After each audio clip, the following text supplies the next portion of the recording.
말씀에서도 말씀 나눴습니다만은 벌써 꼭 700년 전에 돌아가셨지만 그때 이미 이 가난, 순명, 또 이 피조물과의 화해 이런 것을 말씀으로 하시는 것이 아니라 실제 실천까지 하셨던 분이시죠.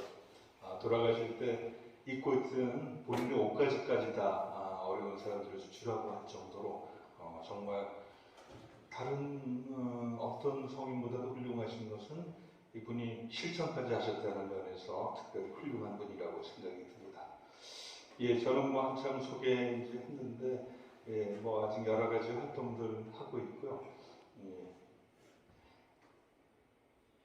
예, 그래서 오늘 제가 원래 맨날 쓰던 자료가 있는데, 황 교수님 또 뭐 사목회장인가 하는 본당에 오면서 그냥 올 수 없어서 어제 늦은 시간까지 조금 나름대로 보완도 하고 업데이트를 해서 이렇게 만들었습니다.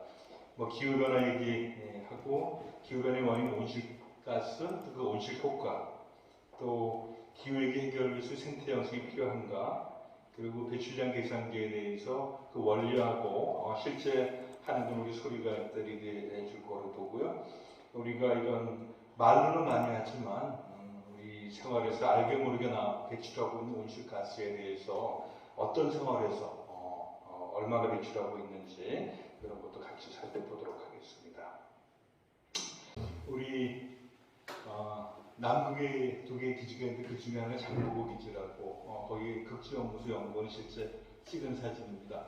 예, 마치 남극이 녹아내리는 지금 모습이 아마도 탄천보다는 한 2배쯤 되게 진짜 녹아내리는 모습인데 안돼서 넘어가도록 하겠고요.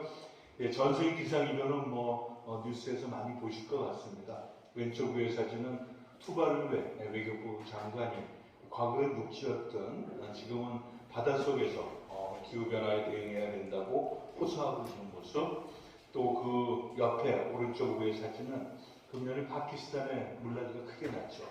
파키스탄 전체 3분의 1 정도로 물에 잠겼는데 여러 원인이 있지만 우기가 일찍 오고 이상 고온 등등이 있지만 기후변화가 가장 큰 그 원인으로 지목되고 있습니다.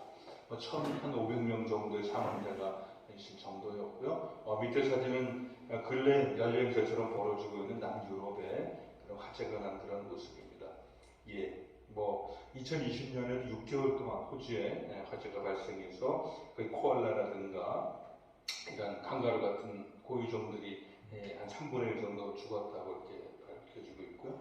지금 왼쪽 위에 있는 사진은 열대림이 타고 있는 모습입니다. 아마 아마존이 타고 있는 모습인데 이 아마존이 타고 있는 것은 여기에 바이오 연료를 만들기 위해서 팜야자 농장을 짓기 위해서 아마존의 나무를 잘라내기 힘드니까 태워버리고 있는 모습이고요. 또는 종종 축산 농가가 되기도 하고 해서 우리가 기후변화를 해결하기 위해서 하는 그 일이 또 한편 기후변화를 악화시키는 그런 역할을 하기도 합니다. 예, 우리나라도 2018년에 서울이 거의 40도 가까워졌는데 사실은 이 온도들은 다 우리나라의 공식 기록이기 때문에 실제 우리가 느끼는 온도는 이거보다 3~4도 이상 더 높은 온도라고 보시면 될 것 같습니다. 왜냐하면 이 온도들은 다 백엽상이라고 해서 그늘진 곳에 바람이 불지 않는 곳에 그런 곳에 있는 온도계에서 측정한 온도입니다. 예, 말이 40도지 이제 실제로 느끼는 생활하는 곳에서 온도가 43도, 45도 되면 어떨까 상상이 되고 매년 저는 2018년이 반복되는 것 같습니다. 매년 2018년 경신할까 이렇게 생각했다가 또 온도가 떨어지면서 8월 평균 온도가 낮아지고 있습니다만 거의 유사한 상태가 계속되고 있고요. 금년 6월 16일 날 제가 현장에 직접 다녀왔는데 울진에서 여기가 우리나라 궁궐에 목재를 공급하는 그런 산림이 있는 곳입니다. 일부 타지 않은 곳에 있는 소나무를 제가 찍은 사진이고요. 왼쪽 위는 그 나머지는 이제 화재가 난 곳인데 9일간 화재가 지속되면서 축구장 26,000개 정도의 면적이 다 타버렸습니다. 국립산림과학원이 낸 보고서에 따르면 지난해 비가 오지 않았거든요. 지난해 강수량이 대단히 적었고 또 금년 봄에 이상 고온 현상으로 인해서 그 금년 1월에서 3월까지 이미 산불이 300개 이상 났습니다, 우리나라에. 그래서 이 울진 산불의 경우도 기후변화와 굉장히 밀접한 관계가 있다고 산림과학원은 밝혔습니다. 이 왼쪽에 있는 사진은 그 2004년에 개방한 투모로우라고 하는 영화에서 파도가 자유의 여신상을 넘어서 뉴욕 시내로 들이치는 모습이고, 그 왼쪽에는 금년에 신남노라고 하는 태풍이 오면서 해운대, 부산 해운대 그 마리나 타운인가요? 마리나 시티인가? 거기에 지금 파도가 들이치는 모습입니다. 20년 전에 영화에서 봤던 것이 20년 뒤에 우리나라에서 재현되고 있죠. 그 밑에는 이제 뉴욕 시내 실제 물이 들어오는 영화의 모습이고, 그 오른쪽 아래는 경찰 순찰차가 그 근처로 갔다가 파도가 치는 바람에 후진하고 있는 그런 사진입니다. 그때도 주인공이 지금 대응해야 된다고 외치지만 아무도 그 얘기를 듣지 않았고, 그 이후에 뭐 여러 사건이 이제 벌어지게 됐습니다. 예, 우리나라도 이렇게 여러 표징으로 여러 징조로 기후변화에서 우리에게 경고하고 있지만, 그런 표징을 우리는 지금 구별하지 못하고 있죠. 예, 금년 8월 8일 강남역이 잠겼죠. 우리나라의 가장 번화가이고 대표적인 지역이 잠겼는데, 우리 뭐 자존심도 잠겼다고 생각합니다. 고급 수입차도 잠겼고 버스들이 둥둥 떠다닐 정도였고, 이럴 때 늘 힘든 것이 온실가스만 배출한 사람들이 당하는 것이 아니고, 사실 온실가스를 거의 배출하지 않고 또 가장 힘들고 가난하고 이런 사람들이 당하게 되는데, 이때도 예외가 아니었습니다. 왼쪽 아래 있는 사진처럼 역시 반지하에 살던 모녀와 또 다른 자매가 사망했습니다. 예, 그 오른쪽 아래는 포항에 흰남노가 왔을 때 아들과 엄마와 아들의 생사를 갈랐던 그 지하 주차장입니다. 예, 저도 이제 나이가 꽤 돼서 1960년대까지 이렇게 우리나라 한강에서 얼음을 잘라서 팔았거든요. 저희 제 고향이 충북 제천인데 커다란 으림지라고 하는 저수지가 있어서 심지어 거기서 동계체전도 했었습니다. 근데 지금 그런 큰 저수지도 마찬가지고, 바로 한강이, 지금 제가 직접 찍은 사진이고요. 2010년에 얼긴 얼었는데 저렇게 얇게 얼었고, 아래 사진은 이제 재작년에 찍은 사진인데 자세히 보면 너울이 보일 정도로 얼지 않았다는 거예요. 근래 한강이 얼지 않는 빈도가 점점 많아지고 있죠. 2016년에, 2019년에, 그리고 지난해 겨울도 한강이 얼지 않았습니다. 실제 계절의 길이를 지난해 발표된 기후변화 109년의 보고서가 밝혀주고 있는데, 가운데는 약 100년 전에 봄, 여름, 가을, 겨울의 길이이고, 제일 밖에는 최근 30년의 봄, 여름, 가을, 겨울의 길이입니다. 예, 여름이 약 100년 전에는 98일이었는데요. 약 30년이 지난 지금은 한 20일 정도가 늘어났고, 최근 10년의 데이터로 하면 꼭 29일이 늘어났습니다. 한 달이 늘어났는데 사실 우리는 그걸 거의 느끼지 못하고 지금 살고 있습니다. 예, 그 109년의 그 보고서에 나와 있는 그 온도와 강수량을 제가 그림으로 다시 그렸습니다.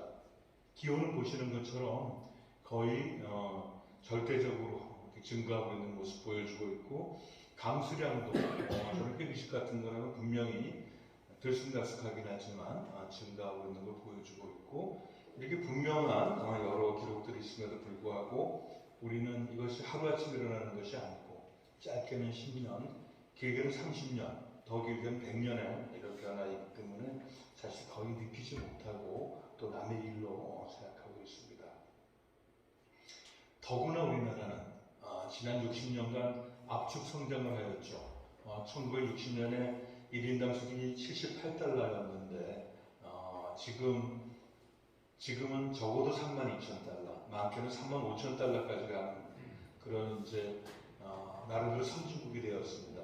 60년 사이에 소득이 400배 커졌어요. 400배 커지면서 우리나라의 변화를 본다면 중화공업이 굉장히 발달하게 되었다는 것, 제조업의 비중이 중국 다음으로 높다는 것, 그리고 도시화율이, 도시화 증가율이 1위고 도시화율 자체도 OECD 국가에서 3위 정도 하고 있습니다. 좁은 지역에 많은 사람이 모여 살고 서울은 우리나라 전체 면적의 0.6%인데 거기에 인구의 5분의 1이 모여 살죠.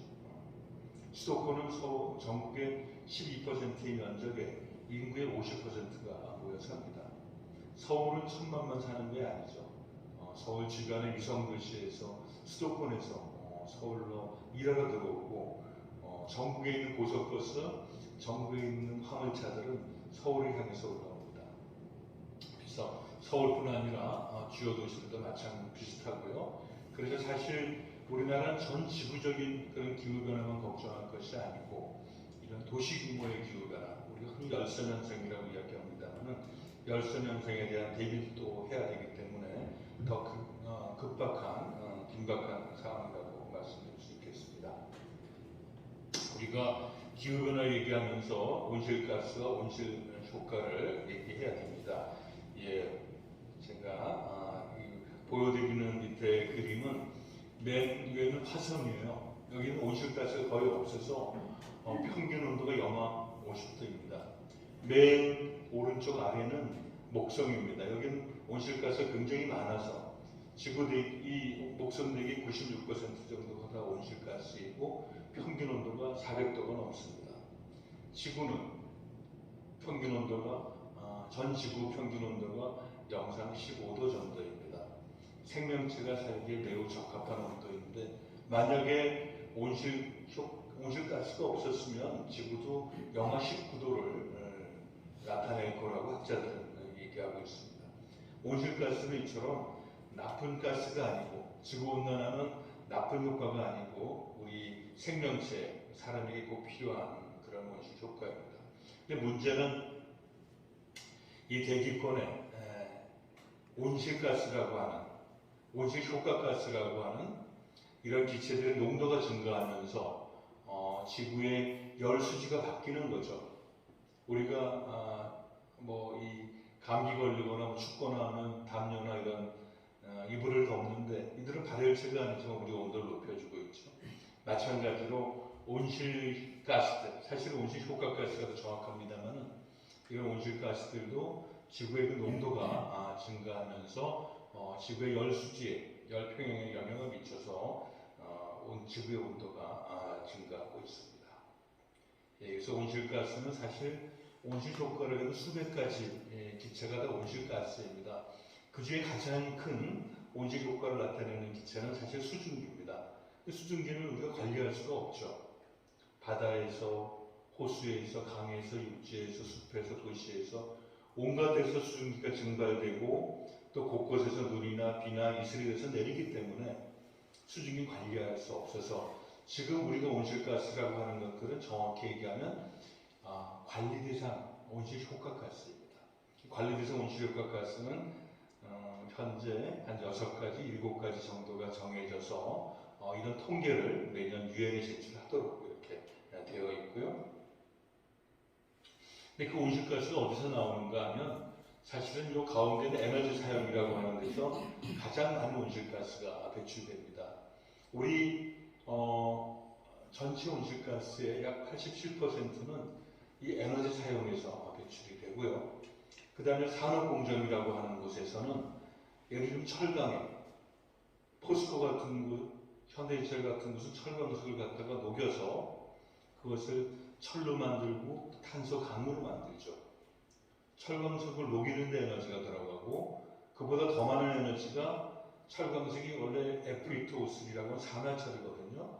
산화철에 산소를 떼어내야 되는데 더 많은 온실가스가 배출됩니다. 그걸 무엇으로 떼어내는가 하면 탄소, 카본으로 떼어내거든요. Fe2O3의 O를 CO2로 만들어서 떼어내고 또 시멘트 회사도 CaCO2가 석회석인데 1500도로 열을 가하면 얘가 CaO하고 CO2로 갈라집니다. 그럼 CaO가 바로 우리 시멘트의 거의 97, 8%가 그 CAO입니다.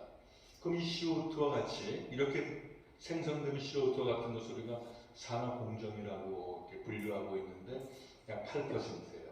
그러면 여러 종류의 연사용, 산업체 또는 우리 전기를 생산하는 곳, 또 우리가 이 자동차 타고 오셨잖아요. 자동차를 타고 다닐 때, 또 냉난방을 할 때 이런 들어가는 에너지 사용수 87%, 또 일부 산업에서 반도체를 포함한 이런 산업 공정에서 8%가 나오기 때문에 합하면 95%예요. 95%가 우리 이런 에너지 또 생산 공장 중에서 배출되고 있고요. 그 밖에 농업 활동에서 농사짓거나 축산하는 과정에서 3%, 또 2% 정도는 여러 종류의 폐기물, 생활 폐기물이라든가 사업장 폐기물이라든가 우리 하수 이런 데서 2% 정도 온실가스가 배출됩니다.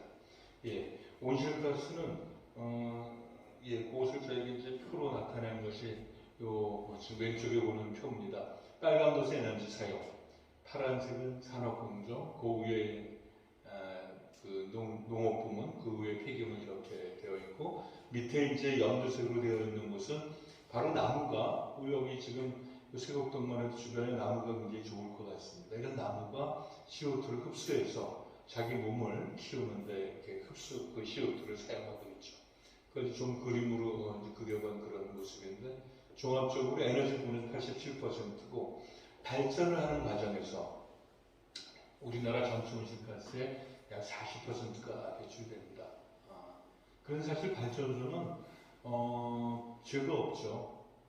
발전소는 전기를 생산해서 그 전기의 상당 부분을 산업체에서 쓰고 40% 이상을, 또 한 30% 정도는 우리 생활에서 쓰고, 냉난방이라든가 요즘 또 늘기 시작한 전기차라든가 곳곳에서.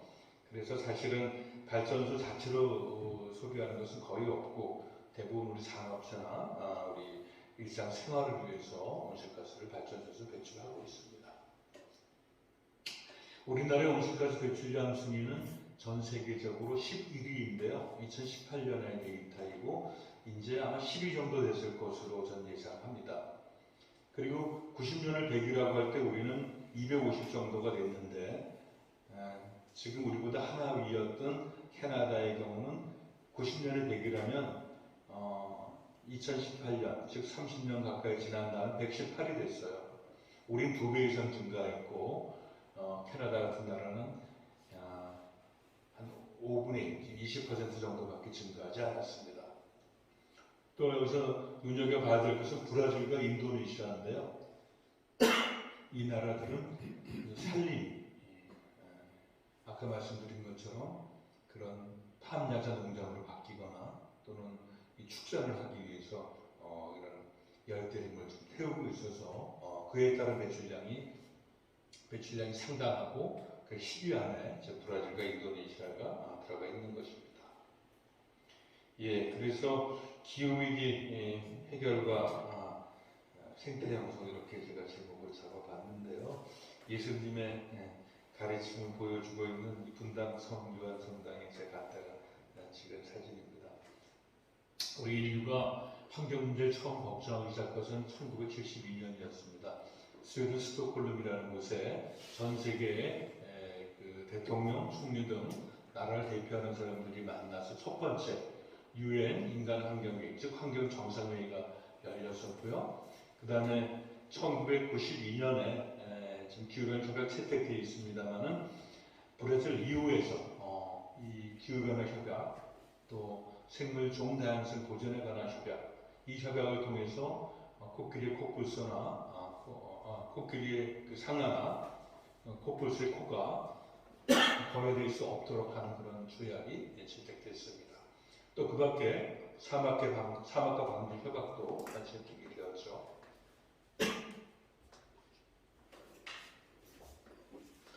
예, 그래서 92년에 기후변화 협약이 채택됐기 때문에 올해가 사실 전 인류가 기후변화 문제를 해결하기 위해서 그 다자간 조약을 채택을 하고 또 실제 매년 총회를 하기 시작한 지 그런 사무국이 생긴 지 꼭 30년이 되었습니다. 30년이 되었지만 전 지구의 CO2 농도는 계속 증가하고 있습니다. 우리 인류는 1958년에 처음으로 전 지구 CO2 농도를 측정하기 시작했어요. 요즘 국정원이 종종 뉴스에 나오던데요. 아마도 저는 1958년에 이 농도를 처음 측정하기 시작한 것은 미국 CIA 같은 곳에서 권하지 않았을까, 또는 CIA 같은 곳에서 이런 예산을 지원하지 않았을까 생각이 듭니다.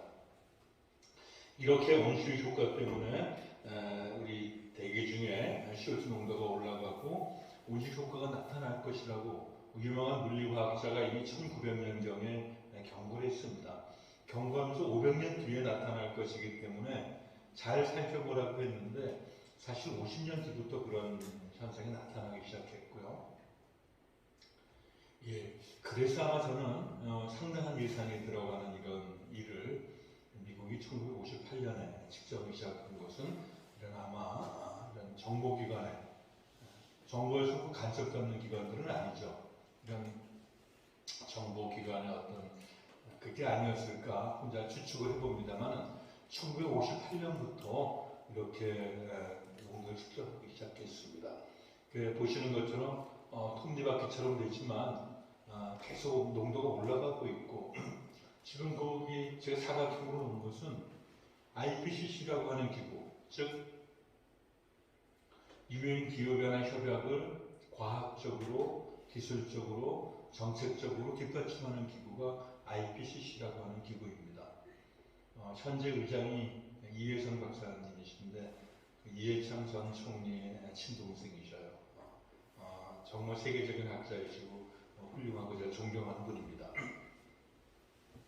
그 IPCC는 1988년에 유엔과 세계기상기구가 만들어서 1990년에 첫 번째 보고서를 제출했습니다.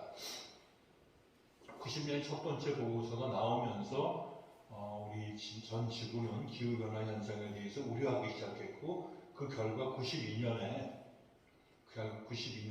유엔 기후변화 협약이 채택된 것이죠. 그리고 95년에 두 번째 평가 보고서가 나왔는데 이 보고서를 근거로 97년에 일본 교토에서 기후변화 협약에 있어서 굉장히 중요한 그런 진전 중에 하나인 교토 의정서가 채택이 되었고요. 2007년에 4차 보고서가 나오면서 저때 엘 고어와 함께 IPCC가 노벨 평화상을 받았습니다. 그리고 2014년에 5차 평가 보고서가 나왔는데요. 이 평가 보고서를 근거로 여러분도 아마 뉴스에서 그 파리 협정이라는 말을 많이 들어보셨을 겁니다.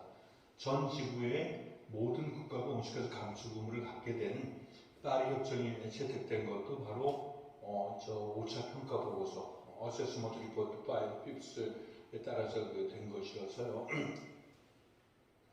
지금 많은 노력을 통해서 과학자들은 기후변화 현상이 사실이고 점점 가속화되고 있다고 이렇게 얘기하고 있음에도 불구하고 실제 전 지구 CO2 농도는 올라가고 있는 걸 보여주고 있고요. 이 CO2 농도는 어디서 측정하냐면 하와이 섬에 있는 마우나로아 관측소, 지상 3,000m에 있는 관측소에서 잽니다. CO2 농도는 재는 곳마다 달라져요. 지금 여기 사람 모여 있으면 농도가 올라가고 또 공장 근처에 있으면 올라가고 자동차 주변에 있으면 또 올라갑니다.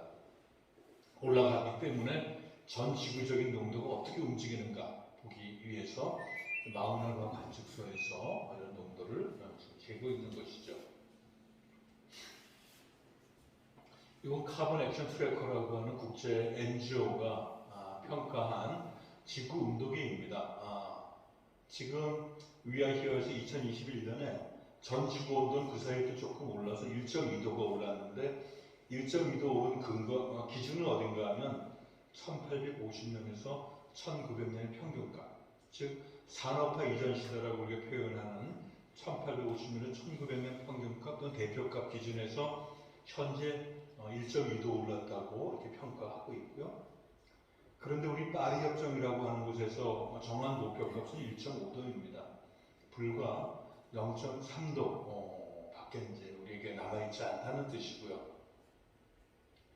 그런데 이 카본 액션 트럭과는 평가하기를 우리가 굉장히 낙관적인 그런 상황에서 아주 모든 것이 잘 돌아가는 상황이라 하더라도 1.8도가 올라갈 거라고 현재 같은 상황에는 그렇게 예측하고 있고요. 그리고 그 두 번째 2.1도는 그 각 나라가 제출한 온실가스 감축 목표 외에도 여러 가지 선언, 플리즈나 또는 기타 목표들을 고려하면 2.6도 그래도 올라갈 거라고 생각하고 예상하고 있고, 그냥 각 나라가 유엔에 제출한 그런 목표만 다 더해보면 1.5도가 아니라 2.4도가 올라갈 거라고 지금 평가하고 있고, 그냥 현재처럼 그냥 이런 정책이나 대책이 진행되고 나면 지구온도는 2.7도 올라갈 거라고 예상하고 있습니다. 지금 전 지구온도가 한 1.1도, 1.2도 정도 올랐는데 많은 기상 이변들이 나타나고 있는데 그 2배 이상 온도가 올라갈 것으로 예측하고 있어서 상당히 비관적인 그런 예측이라고 생각됩니다. 예, 보시는 사진은 이제 2차 대전 때 있었던 독일에 의해서 자행됐던 홀로코스트의 여러 모습들입니다. 지금은 우리 기후변화 대응을 가장 열심히 하고 또 EU라고 하는 그 가장 선진국들이 모여있는 그 기구를 리드하는 곳이 독일인데, 저도 궁금합니다. 어떻게 독일은 2차 대전 때 유태인 900만 명 중에 600만 명을 죽일 수 있었을까? 아이들 노인 할 것 없이 죽였고, 그런 영화도 많이 나왔기 때문에 여러분들이 많이 보셨을 것으로 생각이 듭니다. 예, 지금 왼쪽의 사진은 그 아우슈비츠 가스실에서 죽은 사람들의 신발을 모아놓은 곳입니다. 말할 수 없죠. 근데 독일은 그래도 대단한 것이 메르켈 총리가 한 번도 아니고 매번 그래서 잘못했다고 독일이 사과하고 있죠. 우리는 거의 유사한 걸 당했지만 여전히 사과하지 않고 있는 이웃을 두고 있습니다만, 그래서 이때 유태인들을 아우슈비츠에서 이제 몰살을 시키는데 실무적인 역할을 했던 사람이 아돌프 아이히만이라고 있었습니다. 저 왼쪽에 있는 사진이죠. 독일이 이제 패전을 하니까 이 사람이 아르헨티나로 도망가서 변장을 하고 이름을 바꿔서 살고 있었는데, 그 아들의 여자친구 때문에 발각이 돼요. 아들이 어떻게 일부 그런 얘기를 하다가 여자친구에 의해서 발각이 돼서 결국은 그 모사드인가요? 이스라엘 비밀 경찰에 의해서 잡혀서 이스라엘로 압송이 됐어요. 그래서 이 재판을 받기 시작했는데, 밑에 보면 한나 아렌트라고 하는 유대계 독일인이죠. 실제 거기 독일에 살다가 저런 홀로코스트가 벌어지니까 이제 도망 나와서 미국에 가서 있던 한나 아렌트가 이것을 참관했습니다. 그래서 그 재판을 본 참관기가 예루살렘의 아이히만 예루살렘 이렇게 되어 있는 그런 책이었는데, 그 책의 부제가 악의 평범함입니다. 이 아이히만은 누가 봐도 저렇게 엄청난 살인을 저질렀지만 본인은 아무런 죄책감을 느끼지 않고 오히려 국가의 명령을 수행했다고, 그 수행을 당하러 가는 그 순간까지도 전혀 반성하지 않았고 오히려 빳빳하게 고개를 들고 그 수행 현장으로 갔다고 그렇게 합니다. 그래서 아이히만은 자기가 어떤 일을 하고 있었는지 전혀 깨닫지 못했는데, 죄라는 걸 전혀 깨닫지 못했다는 거죠. 자기는 나라에서 명령한 일을 잘 집행했을 뿐이다. 끝까지 잘못을 뉘우치지 않았고, 그래서 우리가 생각하는 악이라는 것이 굉장히 나쁘게, 아주 악하게 생긴 사람, 그리고 아주 악하다고 생각하는 일에서 나오는 것이 아니고 그냥 평범하게 생긴 사람들도 또는 우리 일상생활에서도 이런 악한 일들이 벌어질 수 있다는 것을 설명하면서 이 한나 아렌트의 악의 평범함이라는 그 책의 부제가 예루살렘 아이기만이라는 책의 부제인 악의 평범함이 아주 새로운 어떤 그 화두로 떠올랐습니다. 제가 왜 이 얘기를 드리냐면 온실 효과는 사실 꼭 필요한 효과입니다. 온실 효과는 있어야 돼요. 오히려 없으면 더 문제가 되죠, 사실. 그리고 온실가스도 어떤가요? 온실가스도 우리에게 꼭 필요한 그런 기체들이고, 온실가스가 배출되는 것이 다른 것이 아니고 우리 생활을 지탱해주는 전기. 지금 전기가 있기 때문에 저희가 이 야간이지만 환한 곳에서 이런 강의를 들을 수가 있고, 이 컴퓨터를 작동할 수가 있고, 뭐 우리가 스마트폰 없으면 좀 큰일 날 거라고 생각하는데 스마트폰이 돌아갈 수 있거든요. 보시는 것처럼 이 지금 우리 일상생활에 나오는 57%는 산업체에서, 23%는 건물에서, 12%는 수송에서 나옵니다. 서울의 온실가스는 1년에 4,700만 톤 나오는데 69%는 건물에서, 건물은 가정도 있고 상업도 있고 공공도 있습니다. 뭐 성당도 있고 학교도 있고, 또 19%는 수송, 주로 우리가 타고 다니는 자동차라든가 화물 같은 데서 나옵니다. 두 개만 합쳐도 88%예요. 보시는 것처럼 온실가스가 어디서 나오느냐면 우리 생활에서, 우리 일상에서, 우리의 꼭 필요한 곳에서 나오기 때문에 제가 기후변화를 결국 악의 평범함과 같은 그런 원리에서 나온다고 생각합니다. 문제는 온실가스는 온실효과가 나쁜 것이 아니고 그동안 우리가 알고 썼던 것은 아니지만, 모르고 썼지만 화석연료의 남용, 또 그에 따른 과도한 온실가스 배출이 문제라고 생각이 됩니다. 예, 이 공유제, 예를 들면 공기나 물 이런 걸 공유제라고 합니다. 우리 제 혼자만 갖고 있는 것이 아니고 여러분만 쓸 수 있는 것이 아니죠. 이런 공유제들은 다 두 가지 특징이 있는데, 하나는 공유제의 비경합성입니다. 비배제성이에요. 내가 기후변화를 환경을 위해서 좋은 일을 했는데 내가 혜택을 받아야 되잖아요. 내가 그 대가를 받아야 되잖아요. 그럼 누구나 열심히 하죠. 근데 기후변화나 환경을 위해서 우리가 좋은 일을 하더라도 그 대가는 나에게만 오는 것이 아니라 모든 사람에게 똑같이 간다는 거죠. 또 하나는 비배제성입니다. 굉장히 그래서 공기가 깨끗해졌고 지구온난화가 끝났다.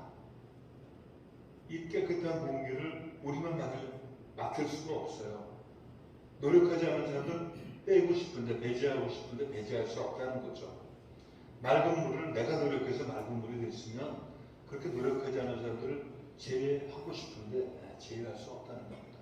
이 공공재의 여러 가지 특징인데 그 중에 또 한 가지 특징이고, 이 공유제 기구가 많이 거론되고 있는 그런 내용입니다.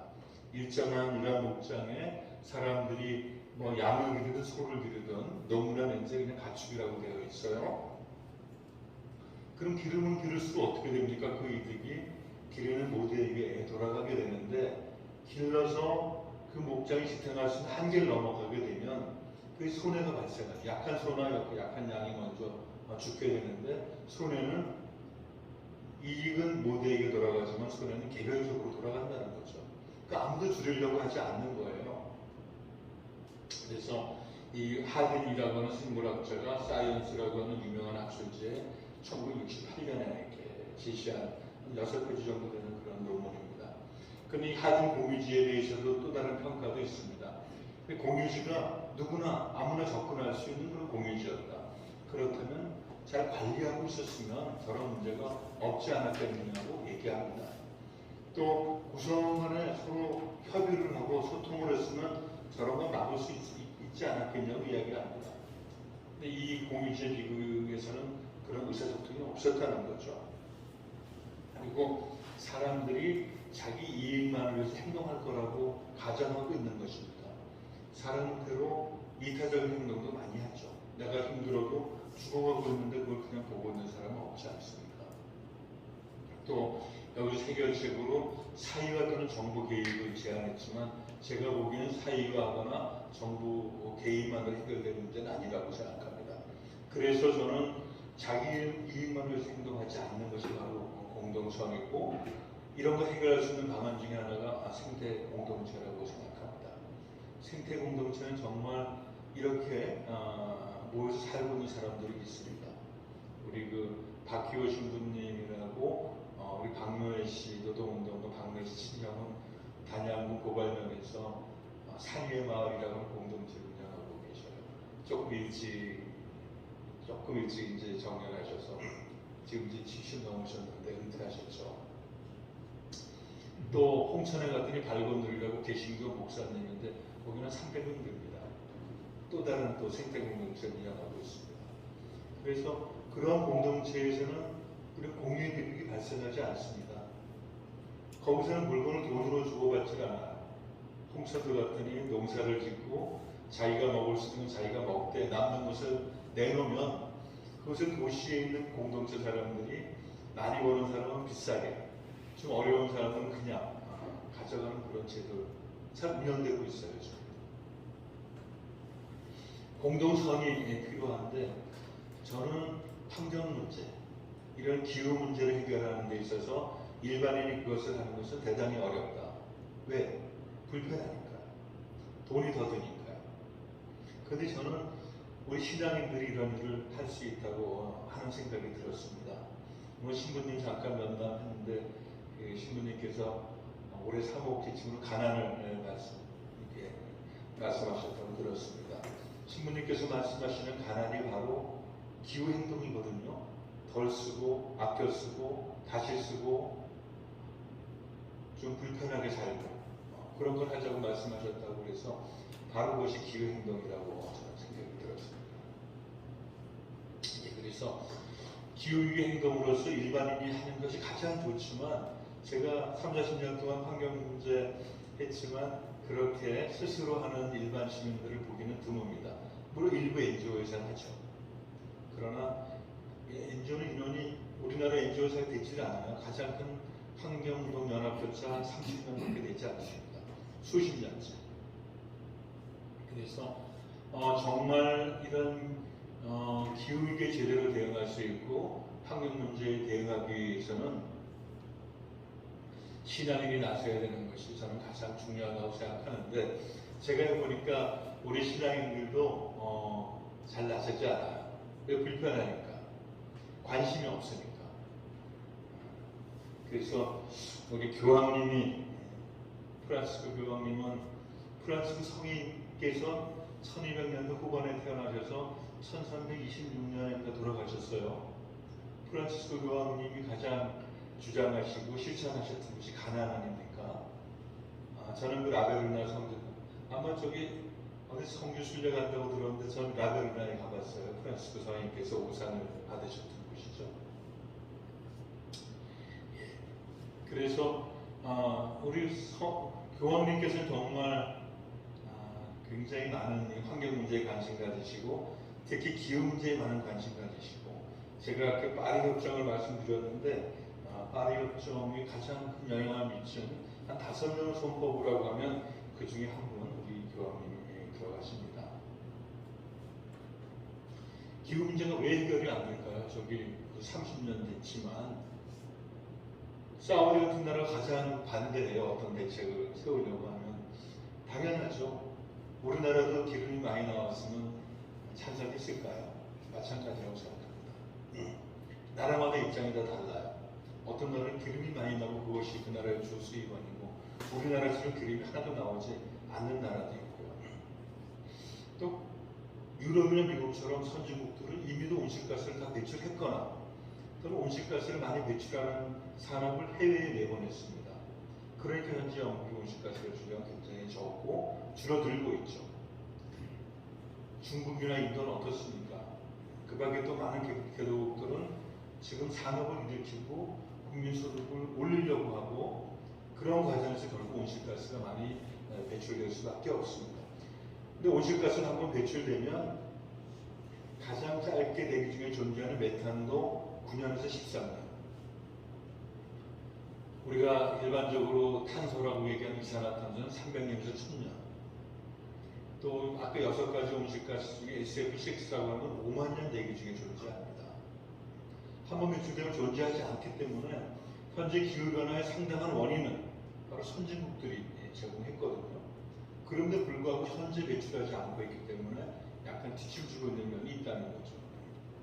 반면에 아이슬란드나 그린란드처럼 빙하가 녹아서 이제 농사 지을 수 있는 땅이 생긴 나라들도 있고, 지금 아까 보여드린 투발루나 피지나 이런 나라들처럼 파키스탄, 방글라데시처럼 해수면이 올라가면서 나라가 바닷속을 가라앉는 나라들도 있기 때문에 해결되지 않는다는 거죠. 나라의 입장이 똑같으면 저런 30년 동안 해결되지 않을 리가 없는데 30년 동안 뭐 한다고 했지만 결국 아직 전혀 효과를 갖지 못하고 있습니다.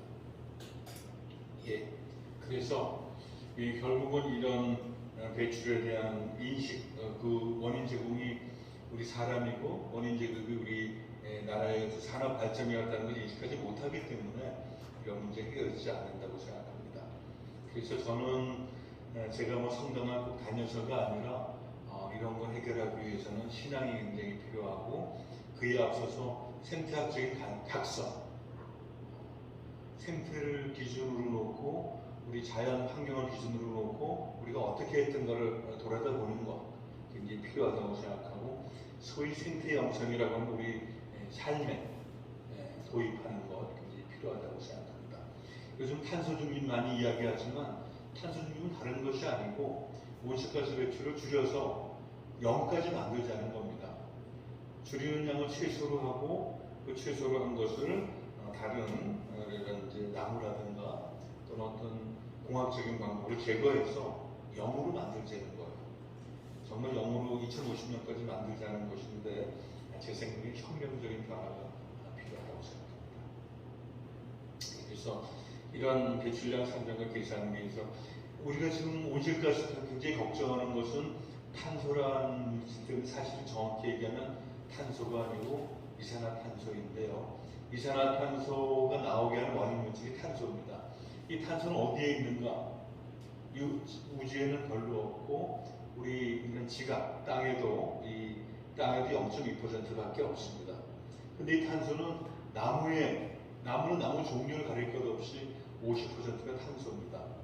사람도 거의 50%가 탄소예요. 원소 함량으로 따지면은 뭐 18%지만 여기 수분이 상당히 있기 때문에 우리 사람 몸에도 수분을 제거하게 되면 약 18%, 한 50에서 60%가 사실 탄소입니다. 예. 탄소가 많은데 지금 보신 것처럼 이 탄소는 어디에 있는가? 생물체에 있고, 우리가 지금 주로 연료를 사용하는 그런 화석연료라고 하는 것, 석탄, 석유, 지금 우리 집에서 도시가스는 다 화석연료들이에요. 과거에는 생물체였던 것들이 땅속에서 어떤 짧게는 7천만 년, 길게는 3억 5천만 년 있으면서 화석연료로 변화된 것들이죠. 어떻게 보면 지금 우리 인류는 축복받은 거죠. 왜냐하면 우리가 아무런 노력도 하지 않고 굉장히 좋은 연료 자원을 무료로 얻게 된 것입니다. 그런데 그것 때문에 사실은 그 화석연료에 있는 그 탄소 때문에 CO2가 많이 생깁니다. 뭐 CO가 좀 생기보다는 옛날 연탄만이 쓰던 때 일이고, 지금은 산소가 충분하기 때문에 우리 탄소의 거의 대부분은 CO2가 된다, 이렇게 보시면 될 것 같아요.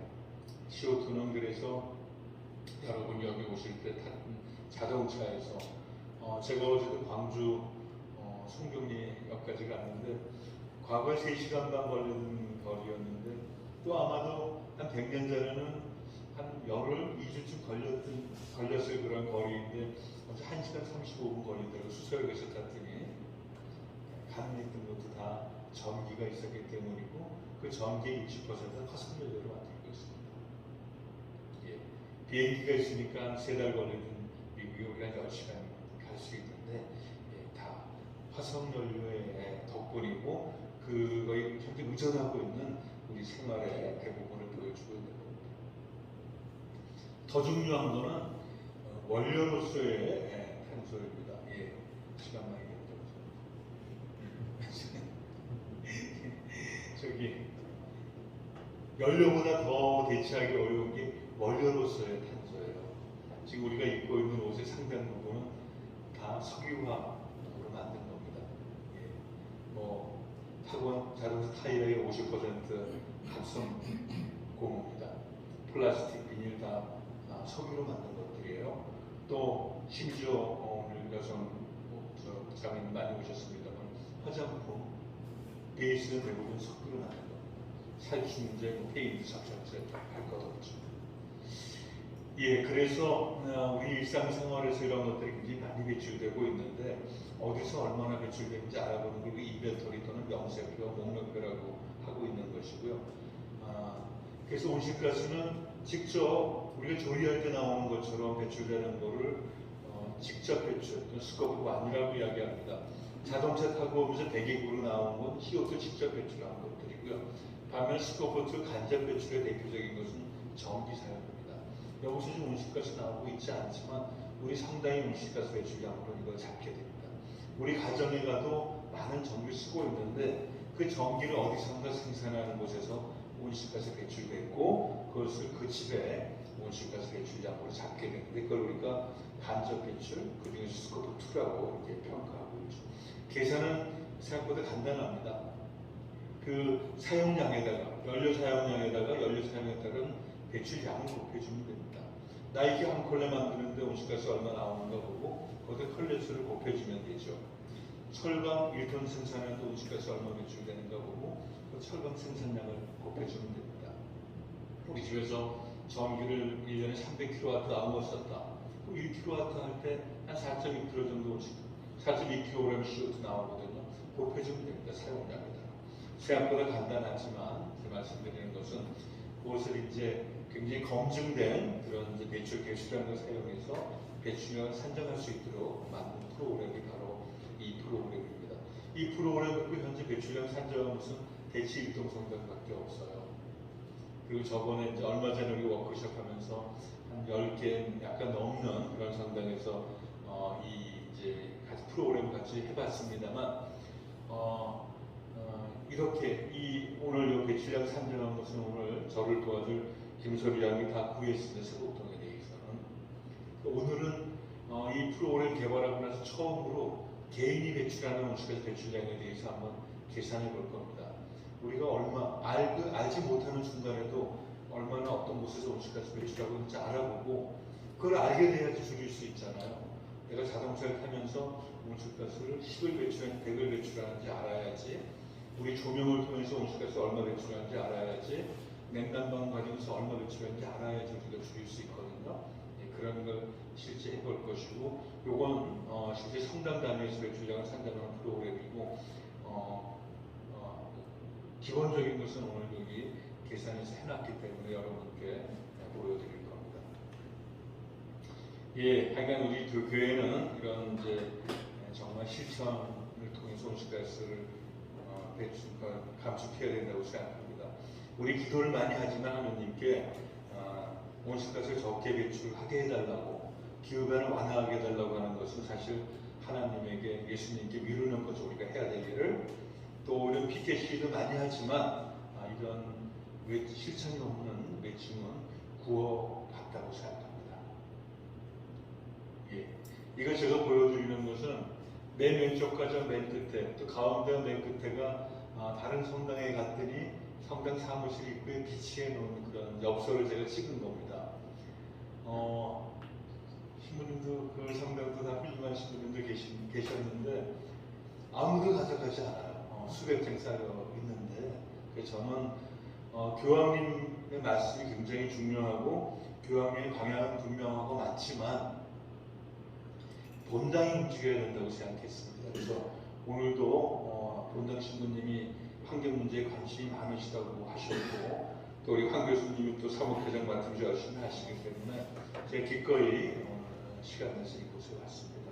본당이 움직여야 되고, 실제 온실가스 감축하는 것이 교황청이 아니고 각 집이고 각 본당입니다. 그래서 본당에서의 온실가스 감축이 대단히 중요하다고 생각합니다. 예, 제가 슬기로 의사생활 흉내내서 슬픈 녹색 생활을 했는데 녹색 생활이 엄청난 게 아닙니다. 우리 일상생활에 있던 것들을 조금 덜하고 조금 덜 쓰고 덜 배출하는 것들 있죠. 제가 어느 날 지하철 타러 갔더니 어느 저기 그 절에서 사찰에서 이건 뭐 포스터를 하나 붙여놨더라고요. 시인 당나라 시인 백낙천하고 조가천사의 성문답입니다.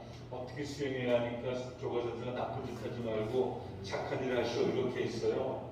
그랬더니 이 백낙천 시인이 얘기하기를 그거 3살 먹은 아이도 다 알지 않습니까? 이렇게 했거든요.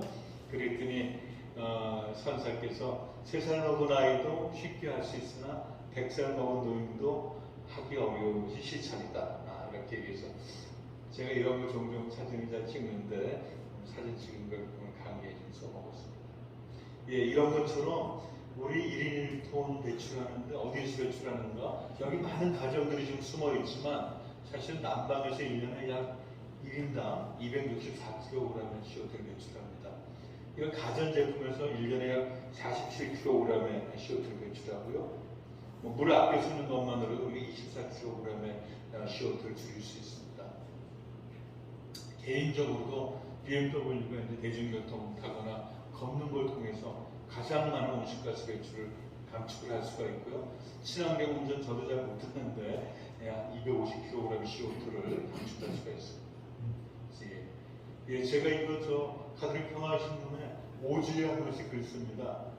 글 쓰는 게 엄청 어려워요. 5주도 이렇게 빨리 다가오는지 이런 걸 제가 썼어요. 대형 5주에 한 번씩 가톨릭 평화신문 꼭 많이 구독해 주시고 구독해 주시면 시사진단에 제가 쓴 글들 나오고 주로 기후변화나 이것과 관련된 일들입니다. 예수님께서 너희들 하늘의 징조를 보면서 왜 표징을 구별하지 못하느냐고 사두가이와 바리사이 사람들에게 혼내시죠. 우리한테 말씀하신다고 생각합니다.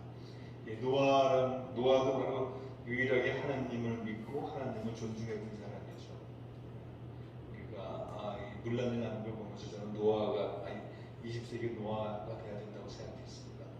태양광 발전도 난리인데 태양광 발전 수십만 건이 있거든요. 그 중에 한 2,600건의 비리가 발견됐다고 이번 정부에서도 언론에 많이 공개했습니다. 비리는 당연히 뿌리 뽑아야 되지만 더 확대해야 된다고 생각합니다. 그 밖에도 서울신문은 이제 2주에 한 번씩 하는데 12월이 끝납니다. 2주가 얼마나 빨리 다가오는지 글을 쓰면서 알게 됐어요. 그리고 또 네이버에 치면 그냥 무료로 볼 수 있고 원고 7페이지 갖고 쓰기 때문에 자료는 엄청나게 사용해야 되지만 읽을 때는 간단히 읽으실 수 있을 겁니다. 박효신님 친동생이에요. 꽃피는 날 박노해가 썼습니다. 우리 시대에 아무런 말이 있다면 생각 없이 나가는 대로 스스로 면접을 주면서 나 하나쯤이야 그냥 만연한 편의주의로 세상이 그런데 이렇게 하는 겁니다. 우리 시대에 남은 희망이 많이 있다면 나 하나만이라도 우리 신앙인만이라도 내가 있으므로 우리 교회가 있으므로 우리가 먼저 앞장서기 해야 된다고 생각합니다. 그래서 탄소 중립 더 해야 되는데 정말 쉽지 않은 주제고 우리나라가 맨날 중립한다고 하지만 거의 줄이지 못한 것이 탄소 중립이고 기후변화 대응입니다. 우리 세곡동 성당에서 내년에는 한 5%라도 줄여봤으면 좋을 것 같아요. 저는 여기까지 하고 우리 김소리 대리사가 실제 여러분과 함께 프로그램을 하는